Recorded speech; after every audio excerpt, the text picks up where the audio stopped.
મહત્વના સમાચાર વડોદરાથી સામે આવ્યા છે। વડોદરાના વાઘોડિયાના જરોદ પાલડી ગામ નજીક આવેલ શ્રીજી એગ્રો ઇન્ડસ્ટ્રીઝ નામની લોટ બનાવટી કંપનીમાં પંચમહાલ જિલ્લા પુરવઠા અધિકારીઓ દ્વારા તપાસ હાથ ધરવામાં આવી છે।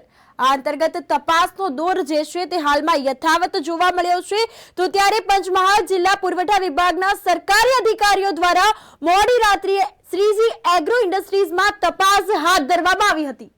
સસ્તા અનાજની દુકાનોમાંથી સરકારી અનાજ આટા મિલમાં આવતું હોવાની માહિતી મળતા તપાસ હાથ ધરવામાં આવી હતી। તો અંતર્ગત પંચમહાલ જિલ્લામાંથી તેમજ છોટાઉદેપુર જિલ્લાના સ્થળોએથી સરકારી અનાજ લોટ મિલમાં આવતું હોવાની માહિતી મળી હતી। તો લોટ મિલમાં તપાસ હાથ ધરવામાં આવી હતી। તપાસનો દોર જે છે તે જોવા મળ્યો છે। દ્રશ્યોમાં પણ આપ જોઈ રહ્યા છો તો વાઘોડિયા મામલતદાર તેમજ હાલોલ મામલતદાર પણ ઘટના સ્થળે ઉપસ્થિત હતા। તો પંચમહાલ જિલ્લા પુરવઠા વિભાગના અધિકારીઓ દ્વારા તપાસ કરવામાં આવતા જરૂરી બિલો મળ્યા ન હતા તેવું પણ સામે આવ્યું છે। સ્ટોક રજિસ્ટરમાં 1261 ક્વિન્ટલ અનાજના જથ્થાની ઘટ જણાઈ હતી। આ અંતર્ગત વધુ તપાસ અર્થે ગાંધીનગર તેમજ વડોદરા પુરવઠાની ટીમ દ્વારા તપાસનો ધમધમાટ કરવામાં આવ્યો હતો। તો શ્રીજી એગ્રો ઇન્ડસ્ટ્રીઝ નામની લોટ બનાવટી કંપનીમાં પંચમહાલ જિલ્લા પુરવઠા અધિકારીઓ દ્વારા તપાસ શરૂ કરવામાં આવી હતી। ત્યારે 1261 ક્વિન્ટલ અનાજના જથ્થાની ઘટ વર્તાઈ છે। તો વધુ તપાસ અર્થે ગાંધીનગર તેમજ વડોદરા પુરવઠાની ટીમ દ્વારા તપાસનો ધમધમાટ કરવામાં આવ્યો છે।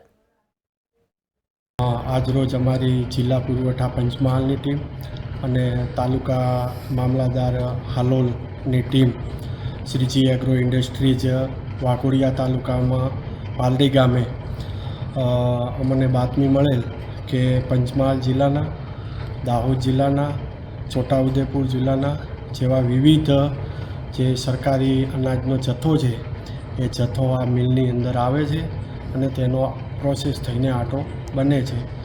બાતમીના આધારે અમે આજે આકસ્મિક તપાસ કરતા અને બિલો, હિસાબના રજિસ્ટરો વગેરેની તપાસણી કરતા જે સ્ટોક રજિસ્ટર કે એવું કાંઈ નિભાવેલ નથી, પ્રોસેસ રજિસ્ટર જે નિભાવવું પડે એ પણ નિભાવેલ નથી અને જથ્થાનું મેળવણું કરતાં લગભગ 1261 ક્વિન્ટલની ઘટ જણાઈ આવેલ છે।